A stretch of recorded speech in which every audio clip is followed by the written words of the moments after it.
Hello friends, welcome to IICS platform. आज है 24 अगस्त और 24 अगस्त के करेंगे हम current affair. Without wasting our time हम लेक्चर स्टार्ट करते हैं। फर्स्ट न्यूज़ है मोदी इन उक्रेन। देखो साहब, मोदी साहब उक्रेन पहुंच चुके हैं और 23 तारीख को इनकी विजिट थी उक्रेन में, और ये 21 से 21 एंड 22 अगस्त में ये थे पोलैंड में। कहाँ थे फ्रेंड? पोलैंड में थे। और पोलैंड से इन्होंने रेल पकड़ी। रेल का नाम क्या है? रेल फोर्स 1, जो कि 10 आवर का सफ़र है। कितना है? 10 आवर का वीकेंड से सफ़र है। ठीक है, अब इससे ट्रेन से गए और ये पहुंच गए उक्रेन ऑन 23 अगस्त। क्लियर? और ये वहाँ के प्रेसिडेंट से मिले, जिनका नाम है, देखो परेशान तो हैं, रो रहे हैं, जेलेंस्की साहब परेशान हैं क्योंकि रशिया और उक्रेन का वार चल रहा है। मोदी साहब ने सबसे पहले जाते ही एक बात बोल दी, क्योंकि पूरा वर्ल्ड चिल्ला रहा था कि देखो इंडिया का रोल बहुत बड़ा है इस वर्ल्ड में, क्योंकि India is the 5th largest economy, वो 5वीं सबसे बड़ी इकोनॉमी है वर्ल्ड में। तो इसका इंटरनेशनली कंट्रीब्यूशन बहुत ज़रूरी है और इन्हीं को माना जाता है कि इंडिया का रोल भी प्ले करना चाहिए।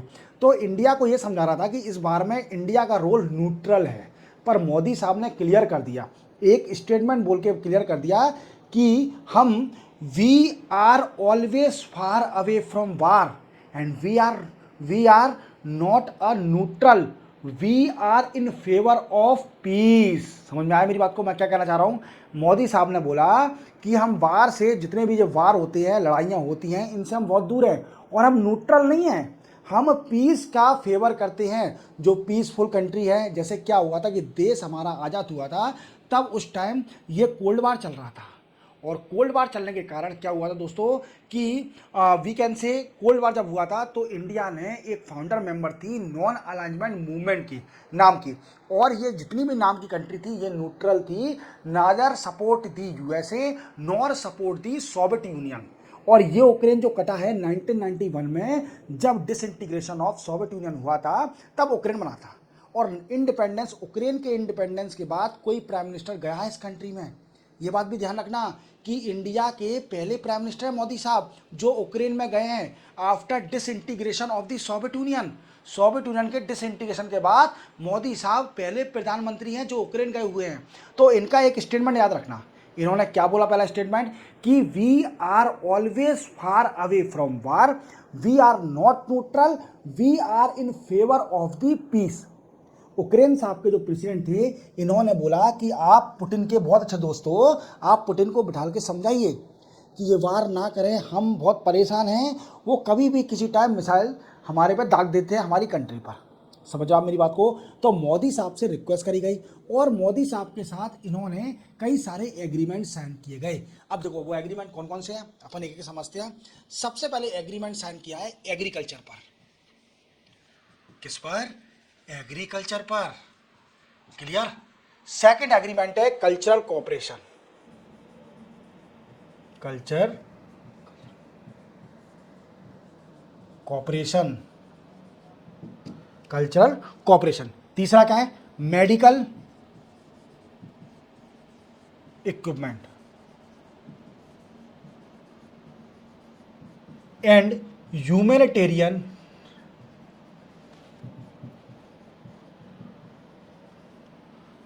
असिस्टेंस। इंडिया इसको ह्यूमैनिटेरियन असिस्टेंस भी देगी यूक्रेन को। समझ में आ रहा है मेरी बात को? तो ये एग्रीमेंट, तो 4 एग्रीमेंट साइन हुए हैं, और ज़्यादा एग्रीमेंट इसलिए साइन नहीं हुए क्योंकि अभी ये वार टोन कंट्री है, तो अभी इतना एग्रीमेंट साइन नहीं कर पाएगी, पहले लड़ ले। ठीक है, वार को ख़त्म करना है। सबसे मेन रीज़न क्या है? इस वार को ख़त्म करना है रशिया और यूक्रेन में, क्योंकि 3rd वर्ल्ड वार स्टार्ट हो सकता है। मैं आपको एक अपना ओपिनियन देता हूँ, अगर आपने वर्ल्ड वार अगर सेकंड पढ़ा है तो आप एक कंट्री को जरूर पहचान जाओगे कि उस कंट्री ने कभी भी किसी कंट्री का सपोर्ट नहीं किया। वो हमेशा कंट्री ऐसी रही है। अगर इस देश में, वर्ल्ड में किसी गद्दार का या फिर दोगली कंट्री का कोई टैग मिले कि वर्ल्ड में से अच्छे नहीं है, तो यूएसए को मिलेगा। क्योंकि वर्ल्ड वार सेकंड में इसने क्या किया था कि वर्ल्ड वार सेकंड में इसने आर्म एंड एम्यूनिशन सप्लाई करे थे सिर्फ अपनी कंट्री को पैसा कमाने के लिए आर्म एंड एम्यूनिशन सप्लाई करे थे।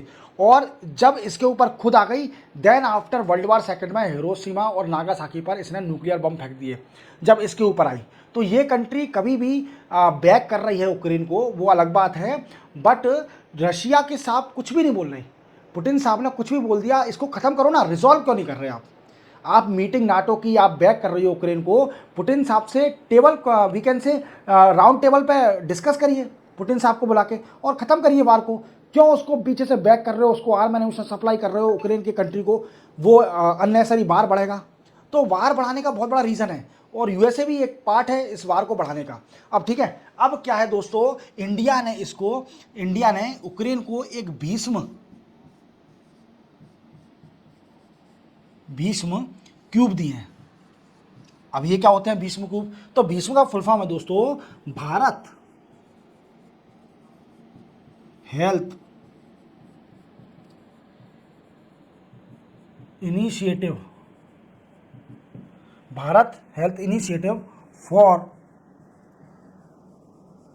सहयोग हित एंड मैत्री। ये क्या है दोस्तों भीष्म क्यूब? देखो भीष्म क्यूब क्या है, आप जानते हो कि जो इंजर्ड होते हैं लोग बाग, जो इंजर्ड होते हैं तो वो कहाँ जाते हैं? दैट डिप्लॉय और admit in hospital, that deploy and admit in hospital. पर भीष्म क्यूब क्या है, इसको मूवेबल पार्ट है, इट्स अ मूवेबल और पोर्टेबल क्यूब है ये, और इसको आप कहीं भी ले जाकर डिप्लॉय कर सकते हो। और जो इंजर्ड हैं, जो इंजर्ड हो रहे हैं उनका इलाज हो सकता है, जैसे बर्न हो गया या फिर किसी में। और इसके अंदर एक और फैसिलिटी है, it can generate electricity and oxygen और इलेक्ट्रिसिटी को खुद ही जनरेट कर सकता है ये भीष्म क्यूब। तो 4 क्यूब इंडिया ने दिए हैं, 4 क्यूब दिए हैं। कितने? 4 क्यूब सप्लाई करे हैं किसको? यूक्रेन को। तो यही सिर्फ ओनली यूक्रेन और इंडिया के बारे में डिस्कस हुआ है। और इंडिया ने, हमारे मोदी साहब ने इनको बिल्कुल, यूक्रेन साहब को बोला है कि आप बिल्कुल बेफिक्र रहिए, परेशान मत होइए, इन फ्यूचर हम पूरा प्रयास करेंगे आपको पीसफुल रहें, दोनों कंट्री पीस रहें। पर डिप्लोमेटिक बात करी जाए तो मोदी साहब ने डायरेक्ट नहीं बोला है कि we are in the favour of Ukraine और दी रशिया। मोदी साहब ने बोला है कि we are in the favour of peace, we are not neutral, we are not neutral and we are always far away from war. This is the statement of the Modi साहब, that is a diplomatic statement, इसी को बोलते हैं diplomatic statement. और Ukraine में, और पहली बार कोई इंडिया का प्राइम मिनिस्टर यूक्रेन गया है after disintegration of Soviet union 1991 के बाद। समझ रहे हो आप मेरी बात को? तो ठीक है, चलते अपन नेक्स्ट न्यूज़ पर। नेक्स्ट न्यूज़ है राजनाथ सिंह साहब इन यूएसए। देखो दोस्तों, राजनाथ सिंह साहब 4 डे की विजिट पर गए हैं, यूएसए गए हुए हैं 4 डे की विजिट पर। और ये डिफेंस सेक्रेटरी, जो कि डिफेंस सेक्रेटरी हैं, क्या नाम है इनका? लियोड ऑस्टिन हैं। ये इनसे मुलाकात करी, किनसे? डिफेंस सेक्रेटरी साहब से मुलाकात करी यूएसए के। और आप जानते हो कि लियोड कंपनी के एसी आते हैं, तो आपको नाम इजीली याद हो जाएगा, Lloyd Austin, defence secretary of the USA. मैंने आपको प्रीवियस लेक्चर में बताया था कि इंडिया के कई सारे एग्रीमेंट रुके हुए हैं यूएसए के साथ, कई सारे डिफेंस एग्रीमेंट रुके हुए हैं, और हमारे डिफेंस मिनिस्टर इसी वजह से गए हैं। मैंने आपको कल न्यूज़ बताई थी कि एक इंजन इंपोर्ट करने वाले हम यूएस से, जिसका है JEF 404 जेट इंजन। ये हम इंपोर्ट करने वाले हैं यूएसए कंट्री से। कहाँ से? यूएसए कंट्री से इंपोर्ट करने वाले हैं। अब ये इंपोर्ट तो करा जाएगा, पर इसका यूज़ कहाँ होगा? ये होगा तेजस, जो हमने इंडिजीनस एयरक्राफ्ट लाया है, लाइट कॉम्बैक्ट एयरक्राफ्ट, इसमें यूज़ करा जाएगा इसके इंजन में। क्लियर? तेजस में। और आप समझिए, अब इसमें थोड़ी देरी हो रही है। और क्या है कि ये जो कंपनी है जो ये इंजन बनाती है, जनरल इलेक्ट्रिक कंपनी है, इसका एक एग्रीमेंट साइन भी होना है हल कंपनी के साथ, जो कि इंडिया की है, हिंदुस्तान एरोनॉटिक लिमिटेड। और ये जेट इंजन फिर इंडिया में डेवलप किया जाएगा, बनाया जाएगा। उससे टेक्नोलॉजी ली जाएगी। तो ये कई सारे मैंने आपको प्रीवियस लेक्चर में बताया था। अब मोदी साहब ने राजनाथ सिंह साहब को भेजा यूएसए, और क्योंकि मोदी साहब तो यूक्रेन में हैं, और इसी वजह से राजनाथ सिंह साहब यूएसए गए और इन्होंने कई सारे बहुत इंपॉर्टेंट एग्रीमेंट साइन कर लिए। 2 एग्रीमेंट। एक तो है हमारा सोसा। समझ रहे होंगे सोसा क्या है सर? सॉस जैसा लग रहा है, सोसा। तो सोसा का फुल फॉर्म याद रखना, security of supply arrangement. Clear? ये एग्रीमेंट क्या है? ये एग्रीमेंट कई सारी कंट्री के साथ साइन करके रखा है यूएसए ने, और हमारी इंडिया 18th कंट्री बन गई है। हमारी इंडिया 18th कंट्रीज बन गई है जिसने ये एग्रीमेंट साइन किया है विद यूएसए सोसा। ये एग्रीमेंट क्या है? और ये नॉन बाइंडिंग है। अभी इंडिया ने नॉन बाइंडिंग साइन किया है। अब आप थोड़ा देखिए, देखो, आप जानते हो कि हमारे इंडिया में कई सारे डिफेंस प्रोडक्ट बनते हैं, और कई सारे ये सिक्योरिटी पर्पस के लिए रहते हैं, कि हमारे देश की सिक्योरिटी पर्पस के लिए रहते हैं। बट कभी क्या होता है कि कोई पार्ट नहीं बन पाता है, हमारे पास कोई टेक्नोलॉजी नहीं है, यूएसए के पास है। तो वो क्या होगा कि हम यूएसए से इंपोर्ट कर सकते हैं अगर हमारा यूएसए के साथ एग्रीमेंट साइन है तो। बट ये नॉन बाइंडिंग अभी साइन हुआ है, बाइंडिंग साइन नहीं हुआ कि यूएसए को देना ही पड़ेगा। अभी नॉन बाइंडिंग है, यूएसए बाइंडिंग नहीं है। तो we can say it's a agreement of sharing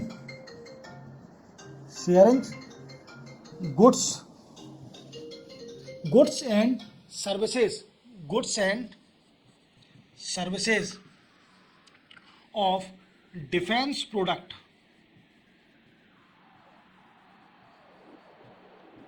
used in security purpose. Security purpose के लिए यूज करे जाते हैं, sharing of goods and services of defence product use in security purpose. जो सिक्योरिटी पर्पस के लिए जितने भी गुड्स एंड सर्विसेज की जरूरत पड़ेगी वो हम इंपोर्ट कर सकते हैं from the USA, as well as USA import the defence product that use for the security from the India. Clear? पर ये नॉन बाइंडिंग है। इसको बाइंडिंग करने के लिए इंडिया को एक और एग्रीमेंट साइन करना पड़ेगा जिसको बोलते हैं डिफेंस प्रोक्योरमेंट एग्रीमेंट। कौन सा? Defence procurement agreement. ये साइन करने के साथ, और we can say reciprocal of the defence procurement agreement, ये डील साइन करने के बाद इंडिया और यूएसए दोनों बाइंडिंग हो जाएंगे। Supply of the goods and services of the defence product that create the supply disruption, जो कि सप्लाई डिस्ट्रप्शन में दिक्कत दे रहा है, इसका पूरा रेजोल्यूशन हो जाएगा। तो देख रहे हो, हम तो क्या सोच रहे थे और क्या हो गया। मींस हम सोच रहे थे कि सिर्फ ओनली एक जेट इंजन पर ही डील साइन होगी जिसका नाम है JE-F404 jet engine, that will use in the indigenous develop the Tejas light combat aircraft in India by Hull company। But हुआ क्या, यूज अमाउंट का एग्रीमेंट साइन कर लिया, तभी तो राजनाथ सिंह साहब इतनी जल्दी गए यूएसए 4 डे की विजिट पर। इतना अच्छा एग्रीमेंट साइन हुआ है, सोसा एग्रीमेंट। इसको शॉर्ट में क्या बोलते हैं? सोसा एग्रीमेंट। सोसा का फुल फॉर्म क्या है? Security of the supply arrangement. Clear? इतना समझ में आ गया? एक एग्रीमेंट समझ में आ गया सोसा। दूसरा एग्रीमेंट समझते हैं। 2 एग्रीमेंट बहुत मेन एग्रीमेंट साइन हुआ है। दूसरा है दोस्तों एग्रीमेंट ऑन असाइनमेंट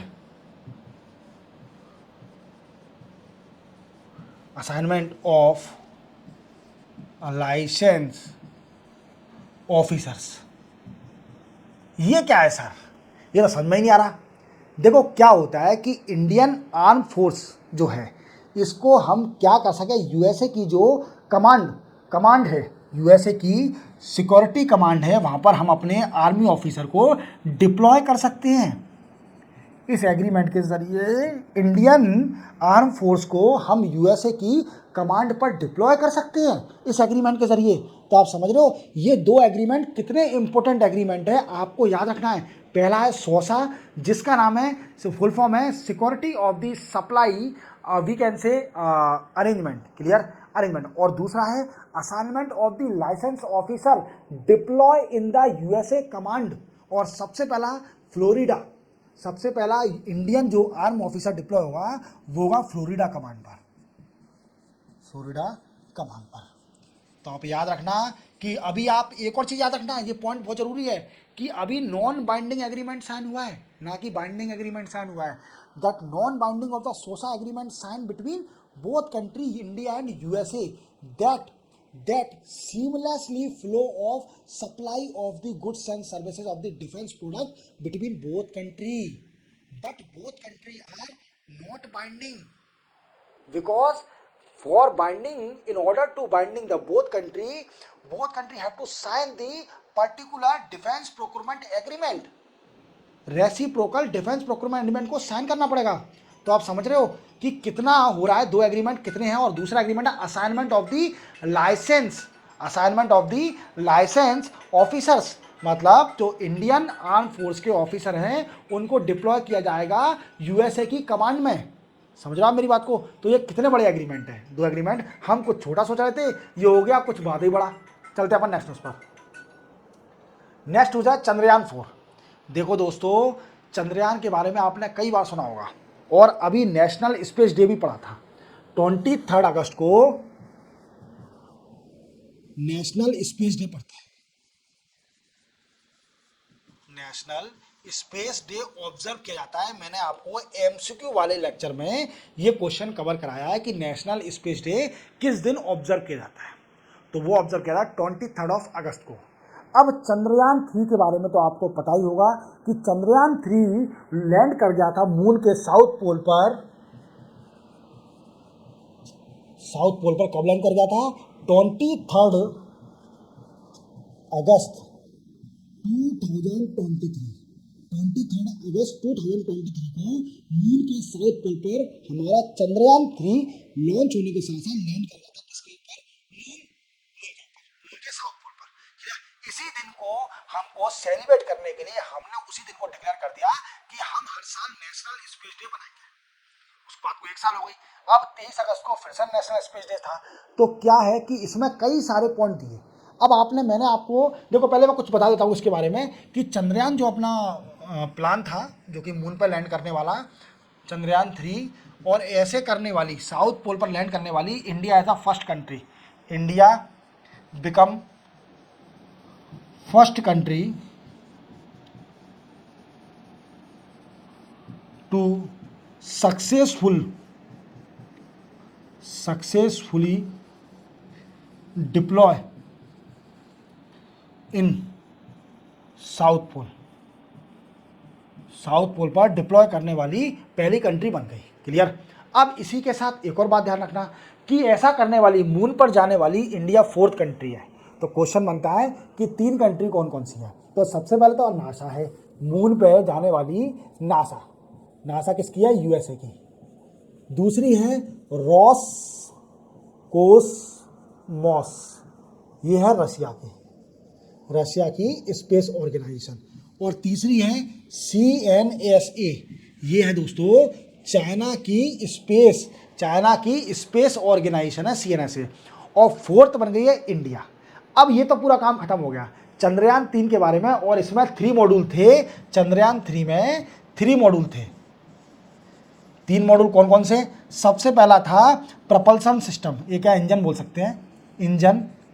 दूसरा था रोवर, और रोवर का नाम रखा था हमने प्रज्ञान। और तीसरा था लैंडर, और लैंडर का नाम रखा था विक्रम। इसमें 3 मॉड्यूल थे। अब ये आपको चंद्रयान 3 पूरा समझ में आ गया होगा, मैंने आपको डिटेल में समझा दिया। अब इंडिया क्या करने जा रही है? चंद्रयान 4 को लॉन्च करने जा रही है। मैंने आपको कुछ समय पहले एक चाइना का एयरक्राफ्ट, वो स्पेस क्राफ्ट के बारे में बताया था जिसका नाम है चैंग-ई 4। क्या नाम है? चैंग-ई 4। ये मैंने आपको बताया था। इसने क्या किया था? ये कलेक्ट करके लाया था rock and soil of moon को अर्थ पर लाया था। तो ठीक है, ये ऐसा करने वाली चाइना पहली कंट्री है। ठीक है, अर्थ पर लाने के साथ साथ ये कहाँ गिरा था? मंगोलिया कंट्री में जब जो आया था स्पेस क्राफ्ट, मंगोलिया में क्या गिरा था। अब इंडिया भी ऐसा करने जा रही है चंद्रयान 4 में। चंद्रयान 4 में वो लॉन्च किया जाएगा 2027 तक, ये लॉन्च कर दिया जाएगा 2027 तक इसको लॉन्च कर दिया जाएगा चंद्रयान 4 को। याद रखो, चंद्रयान 4 को लॉन्च कर दिया जाएगा 2027 तक। इसी के साथ इसमें 4 मॉड्यूल होंगे। It is a 4 module. तो पहला तो वो क्या होगा, 4 मॉड्यूल क्या थे, चंद्रयान 3 में 3 मॉड्यूल थे, इसमें 4 मॉड्यूल होंगे। अब एक एडिशनल मॉड्यूल कौन सा जुड़ जाएगा, जो कि सॉइल सैंपल कलेक्ट करके पृथ्वी पर फिर से रिटर्न आएगा, मींस अर्थ पर जो रिटर्न आएगा वो एडिशनल मॉड्यूल ऐड हो जाएगा। देखो 3 मॉड्यूल तो चंद्रयान 3 में थे, कौन कौन से, एक तो प्रपल्सन सिस्टम जिसको अपन इंजन बोलते हैं, दूसरा प्रज्ञान जो कि रोवर था, और तीसरा था लैंडर जिसको हम विक्रम बोलते हैं। 3 मॉड्यूल थे। अब ये वापस तो आया नहीं था, वहीं पर मून पर ही रह गया, ठीक है, और साउथ पोल पर ही। और इसी के साथ अब चंद्रयान 4 जो लॉन्च करा जाएगा वो अर्थ पर आएगा to collect the soil and rock sample of the moon. जैसे इंडिया ने भी ये लॉन्च करेगा और सक्सेसफुल होगा डेफिनेटली, हमारा इसरो बहुत आगे है और इसका डिजाइन भी बन गया है। याद रखना, चंद्रयान 4 का डिजाइन भी बन गया है। तो क्या बोल सकते हैं अपन, शॉर्ट में बोल सकते हैं कि India are going to launch the Chandrayaan 4 mission by 2027 and it has 4 module that is called which is additional 1 module of the Chandrayaan 3।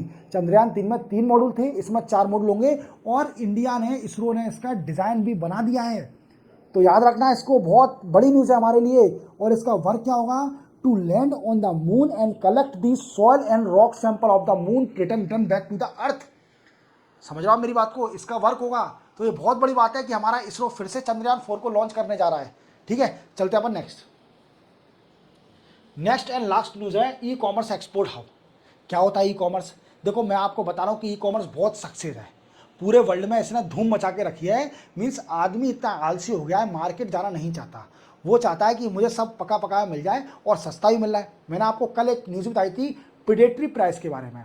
क्या होती है प्रेडेटरी प्राइस, जब ई कॉमर्स कंपनी किसी भी प्रोडक्ट को सस्ते रेट पर बेचती है टू एलिमिनेट दी कंपटीशन और to eliminate the retail shop को एलिमिनेट करने के लिए वो सस्ता प्रोडक्ट वीकेंड से सेल करती है। क्लियर। अब ऐसा क्या है, बजट में क्या हुआ था कि हमारी जो निर्मला सीतारमण फाइनेंस मिनिस्टर हैं, उन्होंने बोला था कि ई कॉमर्स एक्सपोर्ट हब बनेगा। क्या बनेगा, e commerce export hub develop किए जाएंगे इंडिया के अंदर। अब ये क्या है दोस्तों, देखो आपको मालूम है कि e commerce export hub success हुआ है कहां पर, success in south east Asian country में, ये सक्सेस हुआ है। याद रखना, साउथ ईस्ट एशियन कंट्री में सक्सेस है। ठीक है, तो इंडिया भी इसको कॉपी करेगी और अपने ई कॉमर्स एक्सपोर्ट हब बनाएगी। अपने इंडिया में कई सारे इंडिया के वीकेंड से पार्ट में इसके लिए बनाई जा रही है और इसके लिए प्राइवेट इन्वेस्टरों को इनवाइट किया गया है। आप जानते हो कि गवर्नमेंट तो कुछ काम करती नहीं है, प्राइवेट पीपीपी मॉडल से ही करती है काम। तो पीपीपी मॉडल के जरिए प्राइवेट इन्वेस्टरों को इनवाइट किया है कि आप ई कॉमर्स एक्सपोर्ट हब बनाइए। देखो जो दिख रहे हो आप, ये अमेजॉन का एक्सपोर्ट हब है, तो कितना है, सब हर चीज़ मिलेगी इसमें आपको।